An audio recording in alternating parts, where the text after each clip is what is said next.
their theory generally and what it's all about, and then we can go into detail about exactly some of the things in the theory later on. You bet. Yeah. First of all, I'd like to say that I'm just a student of the Book of Mormon, and have been for quite some time. I don't feel that I'm any authority by any means, and this is just a theory. It's there's a lot of little coincidences that have come about that make it very interesting, and I would hope that this is going to be something that may help prove the truthfulness of the Book of Mormon, and that it'd be something that would be approved of sort of by our Father in heaven. And the way it all came about was that in my reading of the Book of Mormon, I've read it pretty much continually for about 15 years. And as I read the Book of Mormon, I've had an awful lot of outdoor experiences. I like the outdoors, and it seems to me like it indicates that the River Sidon, the headwaters start in the north and flow to the south and empty into the sea. And as I read that time and time again, I tried to visualize in my mind where the River Sidon would have been located in the Americas. And to the best of my knowledge, the River Sidon, or there is no large river from any of the American countries that starts in the north and flows to the south. There's none in South America or Mexico.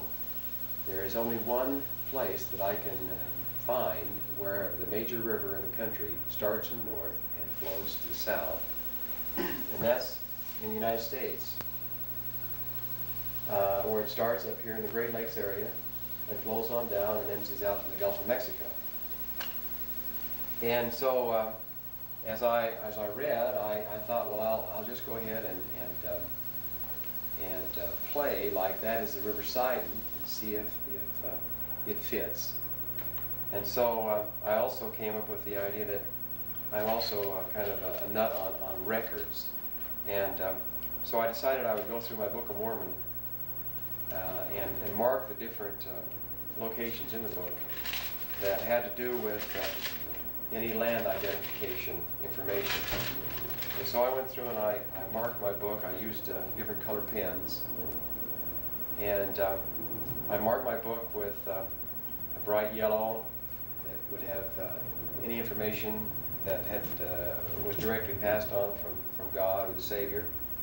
And then I had a pink color here that was quotes of interest that I wanted to remember and bring out. And then I had an orange one that I used for records, and then a green one that I used for marking anything that I had that would had anything to do with land identification. And so I've gone through the Book of Mormon many times in marking it that way. And then I started going through and trying to identify where these things were taking place, if it were on the American continent here, the United States. And in the process, while I was doing that, I just, for some reason, happened to have a world book available there on my desk, and for the heck of it, I just looked up a name in the world book, a city name, or a name in the Book of Mormon. The name I happened to look up was Ramha. I don't know if you can see over here, but I looked it up in the World Book. I written the city of Ramha, or the hill Ramha and the hill Cumorah over here in the New York area on my map. And I'd written a few things that I just guessed at. And then I went ahead and I looked at that name up in the book, and I was just really surprised that when I looked it up in here, there was a Ramha. And it was a city, Ramha. And it was up north of the United States. And I was surprised that it was even in this part of the world. And so because I had looked that up, I thought, well, gee, I'll look up some more. So I went through the Book of Mormon, and I located the first name of a city in the Book of Mormon. And it so happens the name was Angola. And so I went ahead and looked in the World Book here for Angola, and there was 5 Angolas in the book. And I was really surprised because one of them was in Indiana, one of them was Kansas, one of them was New York, one of them was a swamp in North Carolina, and the other one was in Africa, which I was familiar with. And so I proceeded to go ahead and locate those on the map where they belonged. And here's one right here, the city of Angola. It's a modern-day city of Angola right there in between these two bodies of water. And then there are, here's another city of Angola here. It's the present-day city of Angola. And over in North Carolina is where the swamp is. But anyway, I was really surprised and excited about that. And so I looked up the next name, and the next name was Boaz, city of Boaz. So I looked up Boaz in the World Book, and I found that there was 2 Boazes in the entire world. One of them was in Alabama, right here. And the other Boaz was in Wisconsin, right here. Modern-day cities of Boaz. None of them in South America, Mexico, over in the old country. And so I continued to do that. And this is a few of the names that I looked up. I even found that there is 2 Ephraims. There's an Ephraim naturally in Utah, but there's another Ephraim right here, the city of Ephraim. I found that there is cities of Sidon. When I looked that up, I found that there's 3 places in the world where the word Sidon is used. One of them is in Arkansas, and one of them is in Mississippi, and one of them is in Lebanon. And so, and I found that the 2 cities of Sidon that are here in the Americas, in the United States, are on either side of the Mississippi River. Modern day cities called Sidon right now. And I thought that was interesting. And then finally it ends up that in our Sunday school classes, as we studied the Doctrine and Covenants, in the new manual, I opened it up, and right in there it showed the Mississippi River, and it showed Nauvoo, and it also, opposite Nauvoo, it showed Zarahemla. And then I found out that in the Doctrine and Covenants, I don't have my Doctrine and Covenants here, but in the Doctrine and Covenants, Joseph Smith was instructed to name a city opposite of Nauvoo in the state of Iowa. He was supposed to name another city and develop another city called Zarahemla. And I thought, gee whiz, why would the Lord want to have 2 Zarahemlas? One in South or Central America, and one right here in the United States on the Mississippi River. And so I just thought, well, I'll just play like that is the city of Zarahemla in the Book of Mormon. So then I proceeded to read and follow through and mark my book, and I found out that the city of Zarahemla is on the west bank of the River Sidon. And I thought that was really interesting because the city here, Zarahemla, is on the west bank of the Mississippi. So then I went ahead and I thought, well, I'll just really be risky here. I'll just go ahead and map out some things just for fun and see what happens. And so I realized in the Book of Mormon that north of the city of Zarahemla and the land of Zarahemla was the land of Bountiful, and that it was nearly surrounded by water, and that north of that was the land of Desolation. And so I played like Desolation was up here in Canada, and that Bountiful was here. I believe this is Michigan. In between Bountiful and the land of Zarahemla was a wilderness, and it indicates in reading that the wilderness come clear across this narrow neck of land, and it went around and up the coast.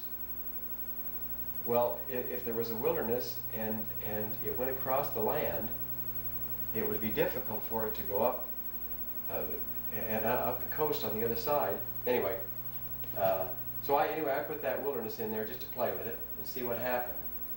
And then I read further and learned a little more about Desolation and how there was a narrow neck that separated the land Bountiful and the land Desolation, and the distance was about, it took a day and a half for a Lamanite to cross that area. This area here is about 60 miles across. Anyway, in this process, I wondered what the people in the Book of Mormon, what they would call these large bodies of water. And so I looked up on a world book to see what the seas that they were familiar with, what size they were in their country. And I looked at the Sea of Galilee and the Dead Sea and so on, and they're very, very tiny as compared to these bodies of water. And so I thought, well, maybe they were calling these seas. And that may fit really well because they talk about the sea east, the sea west, the sea north, and so on. And so I played like these were the seas that they were talking about. And I kind of entwined that in their movements, and they seemed to fit really well. And so I went ahead and it seemed quite confusing to try to look at the whole Book of Mormon as a whole, and try to figure out where these things were taking place, these movements, and where these land masses were and the cities were. So I thought, well, the easiest way for me to do that would be probably to take one individual's life and try to build the cities around their life. And so I went ahead and I thought I would start with Mormon. So I went ahead and duplicated the Great Lakes from this, put it on this, and then I started out in his lifetime. And I started out, and the first information was on page 468 in the Book of Mormon. It was the year 322 A.D.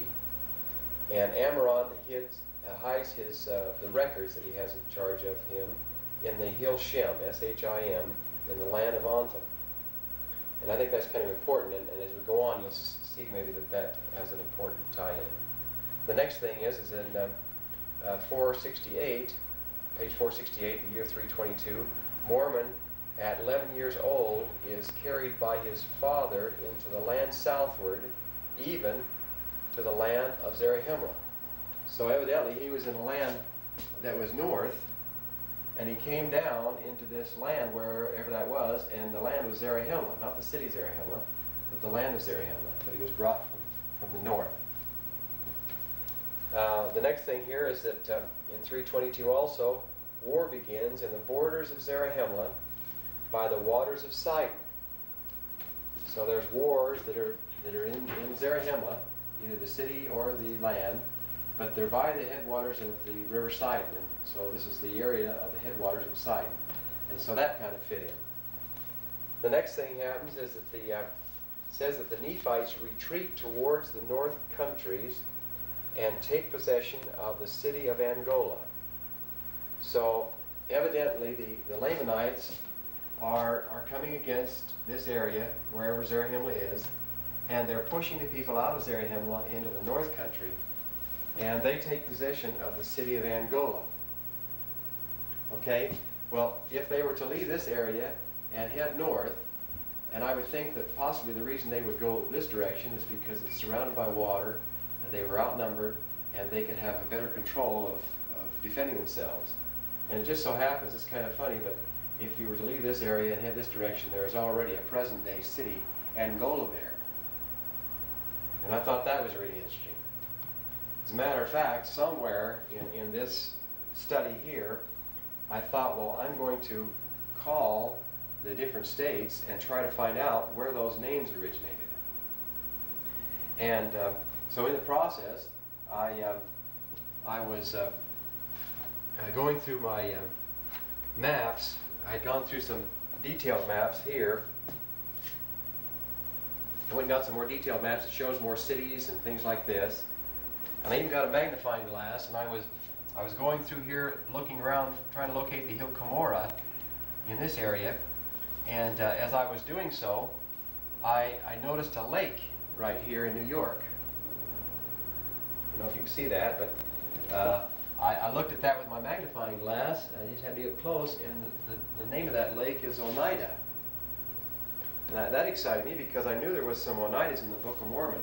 So I looked up in the Book of Mormon Oneida, and I found that there was a hill Oneida, and then I also found that there was a city Oneida, and that that city had been destroyed during the time when the Savior was crucified. And it indicates that the way it was destroyed is that it was sunk, and that water came up in place thereof. And that really spurred me on to find out about the name Oneida. So I called the Historical Society in New York and asked the people there where that name originated, the name Oneida. And they told me that it was an old Indian name, that it was, in essence, it was a name that was used prior to the time that the whites had come here. And so that really excited me. And so then I went ahead and I called also and I asked about Angola, the city of Angola, where it got its name. They weren't sure, but that it was a very old name and that it had been used by the Indians. And one person says, well, it may have come from Africa, Angola, and how I called the Historical Society, and they had indicated that they weren't positive that the name had come from Africa, but that it was also an old Indian name. And then I started looking at other names. It ends up, I looked up the waters, I looked up Sebus in the World Book. And in looking up the name Sebus, I found that there was a place, there was 3 places listed. One in Maine, a river in Maine, and another lake in Maine. There was 3. There was a Sebus, Maine, a river, a Sebus in Maine, and a lake Sebus in Maine. And they were spelled a little differently, but sound about the same when you pronounce them. And so up here in Maine, there is a river Sebus, a lake, and a city named it. So I called the Maine Historical Society to ask them about it, and they indicated that those were old Indian names. I looked further and I found out that there are several cities of Jerusalem in the World Book. There's one in Israel, one in Arkansas, one in Jordan, one in Ohio. There's only 4 of them listed in the world. I called and talked to them. I talked to the one in Ohio. The lady I talked to said that the name was an old Indian name prior to the time that Columbus came. I wondered why Indians would be using the name Jerusalem before Columbus had ever came here to the United States. Anyway, I went on, and as I was looking with my magnifying glass at the different places, I noticed also that in this area here, I saw a name called Onondagas. And it's the Onondagas Indian Reservation right here. And it's in New York area. And I had remembered that name. And where that name came from was in the history of the church. And it's in regards to some travels that Joseph Smith was taking. And it tells about him traveling, and as they were going along, they, I'll read this to you. During our travels, we visited several of the mounds which had been thrown up by the ancient inhabitants of this country, Nephites, Lamanites, etc. And this morning I went up on a high mound near a river, accompanied by the brethren. From this mound we could overlook the tops of the trees and view the prairie on each side of the river as far as our vision could extend, and the scenery was truly delightful. On top of the mound were stones which presented the appearance of 3 altars having been erected one above the other, according to the ancient order. And the remains of bones were strewn over the surface of the ground. The brethren procured a shovel and a hoe, and removing the earth to the depth of about 1 foot, discovered the skeleton of a man, almost entire, and between his ribs the stone point of a Lamanitish arrow, which evidently produced his death. Elder Burr Riggs retained the arrow. The contemplation of the scenery around us produced particular sensations in our bosoms, and subsequently the vision of the past being opened to my understanding by the Spirit of the Almighty. I discovered that the person whose skeleton was before us was a white Lamanite, a large, thick-set man, and a man of God. His name was Zelph. He was a warrior and a chieftain under the great prophet Onondagas. who was known from the hill Cumorah, or eastern sea, to the Rocky Mountains. The curse was taken from Zelph, or at least in part. One of his thigh bones was broken by a stone flung from a sling while in battle years before his death.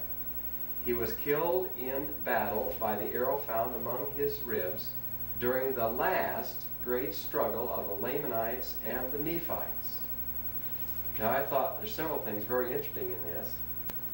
One thing is that he was a Lamanite that had become evidently a member of the church, and that his name was Zelph, and that he was under the great prophet Onondagas. Now here's that name Onondagas. Here's the Onondagas Indian Reservation right here, and they still are using that name today.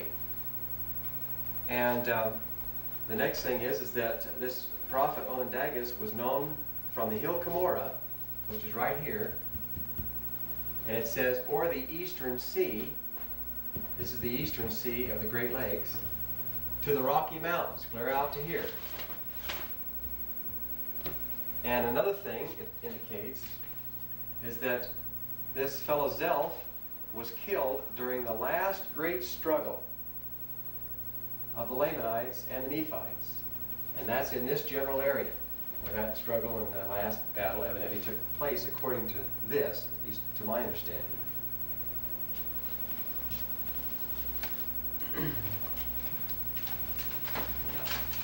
Now, as I went on and continued to mark these places, I'd like to go through it and read you just one little spot here in the Book of Mormon and see if you can see if this might fit. This is in Alma, 22nd chapter, starting with the 27th verse. It says, and it came to pass that the king sent a proclamation throughout all the land, amongst all his people, who were in all his land, who were in all the regions round about. This is, anyway, let me go ahead here. Which was bordering even to the sea on the east. Now, if that fit here, this would be probably the eastern sea. And on the west, and which was divided from the land of Zarahemla by a narrow strip of wilderness. So if this were the sea east, and this was, or the west, and this is the sea east, then it was divided by this wilderness. Divided from the land of Zarahemla by the narrow strip of wilderness, Zarahemla being down below, which ran from the sea east even to the sea west, coming from the east to the west, and round about on the borders of the seashore. And round about on the borders of the seashore. I don't know how that could work down in Panama or in that area, but it kind of works there. Let's see, even to the, ran from the sea east to the sea west, and around about on the borders of the seashore and the borders of the wilderness, which was on the north of the land of Zarahemla. So this ran up, this is the north of the land of Zarahemla, through the borders of Manti, which Manti must be in this area, and I put Manti here, by the head of the River Sidon, which is the headwaters of the River Sidon, of the Mississippi River, running from the east towards the west, and thus were the Lamanites and the Nephites divided. Now the more idle part of the Lamanites lived in the wilderness and dwelt in tents, and they were spread throughout the wilderness on the west in the land of Nephi. So they were west in the land of Nephi. And why did it have the name Nephi? Is because it was the land that they always named their land after their leader. So Nephi was their leader. Initially, when they first landed, the first land would have been called Lehi. And then when Nephi and his people left his brothers, then they established a land which is called Nephi. So then that's why the Lamanites were over in the land of Nephi, because the Nephites had been driven out. And so anyway, I'll go on. In the place of their father's first inheritance, and thus bordering along by the seashore. So evidently they are referring to this land that is west of them as the land of Nephi, clear over to the point of their first inheritance. And this was all Lamanite country. And so it goes on.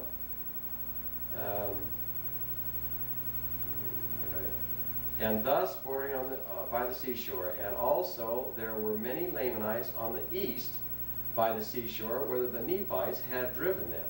So I would think that there's even Nephites here, where the Nephites had driven them. And thus the Nephites were nearly surrounded by the Lamanites. So the Lamanites were on this side and on this side. And so this is the area of the Nephite people. Okay. Nevertheless, the Nephites had taken possession of all of the land, all of the northern parts of the land bordering on the wilderness, at the head of the river Sidon, from the east to the west, around about on the wilderness side, on the north even until they came to the land called Bountiful. On the north even until they came up to the land called Bountiful. And it bordered upon the land which was called Desolation, it being so far northward that it came into the land which had been peopled and been destroyed, of whose bones we have spoken, which was discovered by the people of Zarahemla, it being the place of their first landing. So the land of Bountiful was north of the land of Zarahemla, and it bordered on the land of Desolation, which happened to be the same place where the Jaredite people had previously lived, and it being the place of their inheritance. So, and it so happens I was up in Toronto, which is in this area, not too long ago, when they discovered a huge burial right within the city area, where there was literally thousands of skeletons. And they couldn't figure out how come there had been such mass burials there. And but the professors and all that were there indicated that it was probably of the time approximately 2000 BC, which would fit in pretty closely with the Jaredite people. And if you recall, they called the land Desolation because the people that had lived there previously had destroyed all the timber. And in this area up here in the country, there is very little timber as compared to northward down into Michigan and that area. Anyway, so it goes on here. Let's see. And it came to pass from there up into the land southward, thus the land on the northward was called Desolation, and the land on the southward was called Bountiful, it being the wilderness which is filled with all manner of wild beasts, of animals of every kind, a part of which had come from the land northward for food. So this is the area that had been destroyed of trees, and this is where the animals took up their place of living, and that's where they claim there's a lot of animals. And now it was only the distance of a day and a half's journey for a Nephite on the land, line Bountiful and the land Desolation, from the east to the west sea. So it was only a day and a half's journey in between these two lands. Thus the land of Nephi and the land of Zarahemla were nearly surrounded by water, there being a small neck of land in between the land northward and the land southward. And it came to pass that the Nephites had inhabited the land Bountiful, even from the sea, from the east and to the west sea, and thus the Nephites, in their wisdom, with their guards and their armies, had hemmed in the Lamanites on the south. So the Lamanites are driving them up in this area, and they've hemmed them in and separated themselves from them. Okay, anyway, it says here, and it came to pass that the Nephites had inhabited the land Bountiful, even from the east into the west sea, and thus the Nephites in their wisdom, with their guards and their armies, had hemmed in the Lamanites on the south, that thereby they could have no more possession on the north, that they might not overrun the land northward. Therefore the Lamanites could have no more possessions, only in the land of Nephi and the wilderness round about. So, from the way I read that, they have fortified themselves and protected this area against the Lamanites that are taking over. Let's go back once again to this map over here and the happenings that were taking place with Mormon. Let's go on here. It says that in the year 326 to 328 AD that the Nephites were also driven out of the land of David. I'm not located on the maps the land of David. The next happening, they marched forth and came to the land of Joshua, which was bordered on the West Sea. So I would believe that they were traveling this direction, and if that's the case, they were coming near the West Sea, and Joshua is in that area. The next happening over here on the map, year 345 AD, the Nephites again are driven to the land of Joshua. So they've been fighting back and forth through that 15-year period. And then the next happening, the city of Joshua is near the land where Ammoron deposited the records in the hill Shem. And that goes back then. So now they're up in where Joshua is, up in here. And that Joshua is the area where the hill Shem is, where Ammoron had deposited the records. The next thing is, if you go back to the very beginning when we started on this map, it says here Ammoron hid the records in the hill Shem in the land of Antum. So Antum must be somewhere near that same area. And here is where Moroni was from, and that he was taken, where Mormon was from, and when he was 11 years old, he was brought down from the map here, down into the land of Zarahemla. So all those things were kind of taking place in the same general area. Now the next happening is that the Nephites are driven north to the land which was called Shem, and in the Book of Mormon it's spelled with an E instead of an I. And I'm not sure whether there's a city called Shem there, or whether the misspelling has happened, or just what, but the sound is the same. The next thing is that there's a treaty made. The Nephites' land is north of the narrow passage, and the Lamanites is south of the narrow passage. I'm not sure whether it is this narrow passage or this narrow passage. I almost believe that they have been driven out of here now, or being driven out of here, and are retreated into this area. But we'll go on. The next thing is that the Lamanites come down to the city of desolation to battle. Now, I believe that the way that took place over here is that the Lamanites had come in here and were stopped, and so the Lamanites had come around from the top, another army of the Lamanites, and came down into the land of desolation, and that the city of desolation must be in the top part of the land of desolation. And so they come down to battle against them. They're surrounding the Nephites. The next thing happens is that the Lamanites come down again, and the dead is cast into the sea. So they're near a sea. And so over there in this area, their battle is going back and forth in this area, and the dead is cast into the sea, one sea or the other. Back over here again, the Nephites swear to go up to battle. And so they're going to go up to battle against these people that are coming down. So the Nephites have sworn to go up after them. The next thing happens is that Mormon quits the army. In 473 AD, Mormon claims that they're too wicked and so on, and he goes against being their military leader. And at that time, they didn't care anyway. They had been winning some of their battles, and so everything looked great. Over here then, the next happening is in 74, is in 363. The Nephites go up out of the land of desolation to battle. So they go up to battle against the Lamanites. The next happening, the Lamanites take possession of the city of desolation. They come down and take the city. The next one, the remainder of the Nephites flee and join the inhabitants of the city of Teancum. So now they're moving south, down from the city of desolation. The next happening, the Lamanites come against the city of Teancum and are driven back beyond the city of desolation. And Nephites retake the city of desolation. So the Nephites then are taken and push the Lamanites back beyond the city of desolation and back up into the north. The next thing over here is the Nephites lose the city of desolation and flee to the city of Boaz.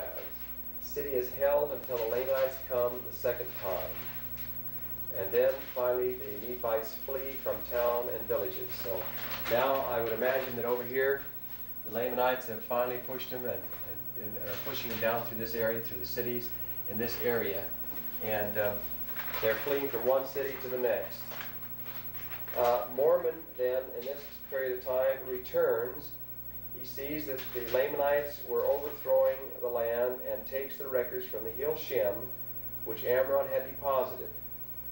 So now Mormon goes over evidently and goes over to the hill Shem, takes those wagon loads of records, and one way or another works his way back over to the hill Cumorah area, where he puts them in the hill Cumorah. And at that time, I guess, is when he is compiling the record which he gives to his son Moroni, which is the Book of Mormon that we have. Mormon then again takes command of the armies, and the Nephites flee to the city of Jordan and hold the city. I don't know where it is, but evidently it's probably right there near that narrow neck. The next thing happens, other cities were also held when Mormon has come back. The next thing happens, Mormon writes an epistle and then gathers the people to the land of Cumorah, to a hill which was in the land of many rivers, waters, and fountains, and hoped to gain advantage. Mormon is now about 75 years old, and finally the battle is over and the dissenters flee southward. So what Mormon does over here, when he finally takes command, they're somewhere, I guess, in this area, he writes a letter to the head of the Lamanites and asks that he would have a period of time to regroup his people at the land of Cumorah, near the hill Cumorah. And I would imagine that, and he felt that because of the many waters, rivers, and fountains, and this entire area is covered with all these little finger lakes and so on, around by the hill Cumorah, he would have the leak area, I guess it is, this lake anyway, to back him up. He'd be able to have men across here to stop them, and they could hem themselves in there to try to protect them against the Lamanites. And that's what they did, I would guess. And the Lamanites came against them. They came this way, they came this way to fight against them. And the only survivors either joined with the Lamanites or fled into the south countries. And they were hunted and destroyed, it says. There was one other thing I did. I wanted to add in some things that were taking place in that same general area in the book of Ether. And they talked in there of the land of Nehor, which I haven't identified. And then they talk of a land of Morin, which is near the land desolation. Moroni points out and kind of compares where these are in the book of Ether. They talk about the hill Ephraim. Is this a Nephite name? I wasn't sure whether it was a Nephite name or whether it was a Jaredite name. But it's a hill with ore on it, and that's where they went and produced all their weapons. It's kind of a coincidence because this is a city of Ephraim right here, a modern day city of Ephraim. The other one is in Utah. But this city of Ephraim happens to be right in the Iron Belt. And if you look over here to this map,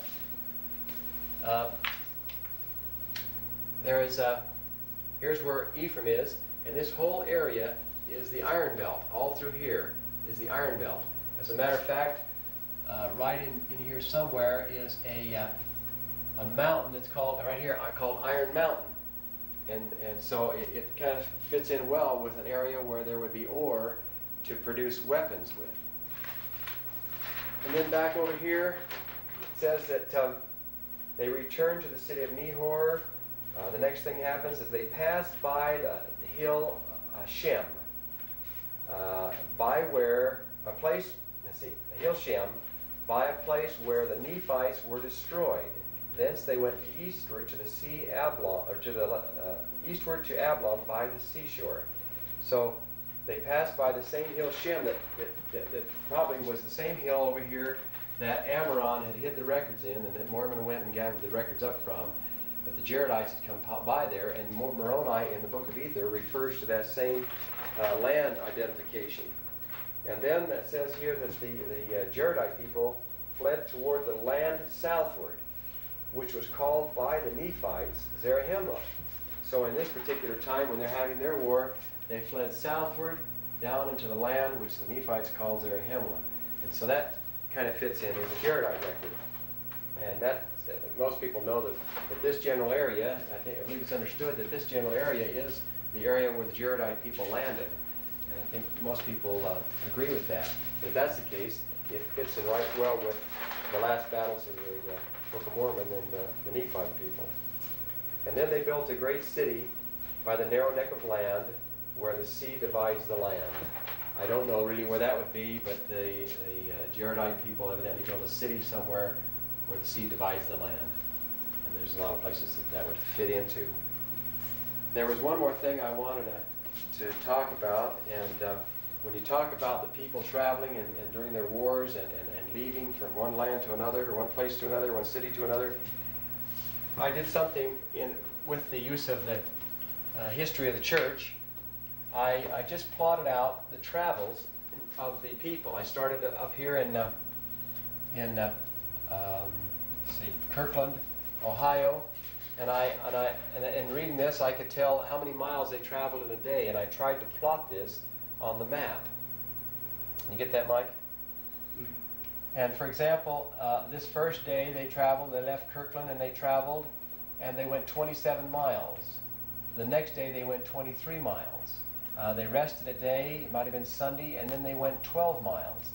And then it starts back down here, these maps join here, and these are the, if you can see this, these are the distances that they traveled each day and the mileage.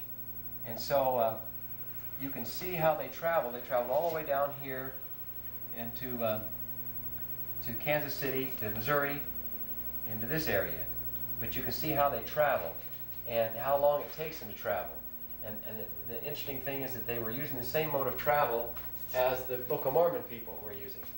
So you could see it would be very comparable in time, traveling from one place to another. It would be very impossible for people to travel from this general area down to Central America and back and forth in the same amount of time that it had taken people to walk just a couple hundred miles. And so anyway, I think this kind of fits. And my own feelings are that it's very possible that Nephi landed on this coast, and this was probably initially the land of Lehi, and they lived there until Lehi passed away. And then it says that Nephi left with all those that believed the way he did and took the records, and they went for a long distance, it indicates, into a land that was filled with all types of minerals and animals and so on. I doubt if there's a place that is more abundant in those things than right here in Utah. And then they established the land and they made him a king. And so I would say that that was probably the area where the land of Nephi was established. Then they lived for quite some time and had their wars and so on, and then finally it ends up that they were destroyed down to a point where Mosiah left with a group of people, and he left and went down. It talks about going down. This is all downhill. All this drainages, this water indicates it's downhill. They went downhill and they ran into a group of people that were in the city of Zarahemla, named after their leader Zarahemla, and they were part of the Mulekite people, and they were living in the general area where they had landed. And they came down and joined together and made Mosiah their leader, and they lived there for quite some time. And then the Nephite people propagated and took over this area. And it ends up that they kept growing this way and taking over this area, and then finally it ends up that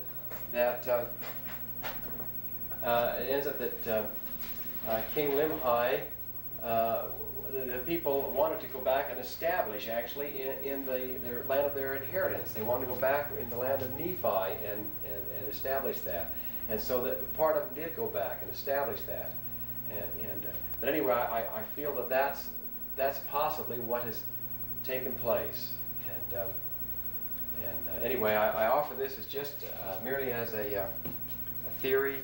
It's kind of fun, and if it does nothing more than spur you on to studying to disprove the theory or prove the theory. I think it would do everyone some good.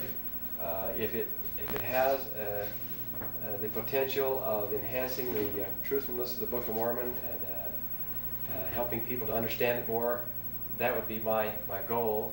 I know that there's a very close similarity to the mound builders that they have been studying.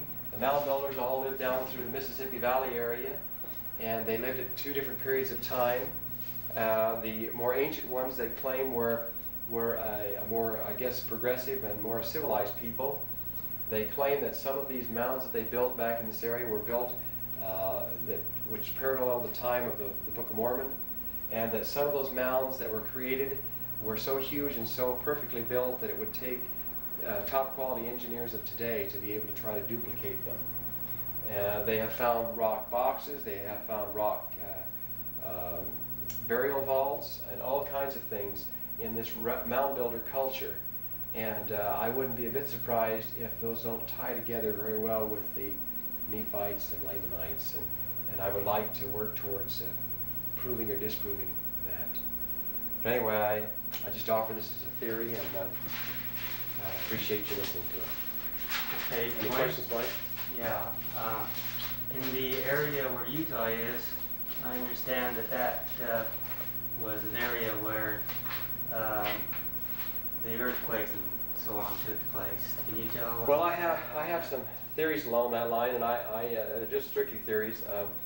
I feel that it's possible. You know, in the Book of Mormon, there are eyewitness accounts of the devastation that took place when the Savior was crucified. It also indicates that the more righteous were spared and the wicked were destroyed, and that evidently the greatest destruction took place then in the lands where the wicked people were. And I would think that if that were the case, that it also mentioned that there were mountains raised up. And I don't know of any modern day geological people that have indicated that there are mountains raised up around 34 BC, or AD, excuse me. And I don't know where those mountains are. But the youngest mountains I understand in our area are the Rocky Mountains here. And if by chance those Rocky Mountains were raised up, or in part by at the time that Jesus was crucified, then it would have changed this whole land. And towards the end of the Book of Mormon, as I was talking about, that this leader, what's his name? Anyway, this prophet Onondagas, he says that they said that Joe Smith said that he was known from the Rocky Mountains to the Eastern Sea. Well, the Rocky Mountains were there in the latter part. I don't know that there are indications that they were there prior to that time. But anyway, if in fact they were raised up, it would have been a perfect time to disrupt the whole waterways of that particular part of the land. And I think that it's very possible, if that were the case, that that's when the Lake Bonneville was created. And it got bigger and bigger and bigger until finally it overflowed and broke its bounds and finally then evaporated. It also could have been a time when the entire climate could have been changed because of this massive earthquake. I believe that Mount St. Helens and some of these other earthquakes have had an effect on our weather system today in the world. And I think that this was a much greater capacity than Mount St. Helens and those others that we've experienced. And so if that's the case, I know that during the Book of Mormon times, they don't talk about snow. Snow is only mentioned one time in the Old Country, but they never mention snow. They never mention death and devastation by bad winters or anything like that. And so I would have to think that probably during that time that there was a more milder climate. And that's one of the theories that I have. But let's see. Also, there's one other thought I had that during all this I had the opportunity of going down and visiting many of the ruins down in Central America, and it's really a real spiritual experience. And but after going through this, I had a thought that Christ doesn't build pyramids, and I know that the majority of those ruins down there were built with slave labor. I don't think the Lord would inspire any slave labor to create things for himself. And although there's massive, beautiful cities down there, there are also massive, beautiful cities in Rome, and I don't think the Lord inspired those either. And I'm not sure that there's a real tie-in with the religious people and the pyramids in Central America. And anyway, anything else?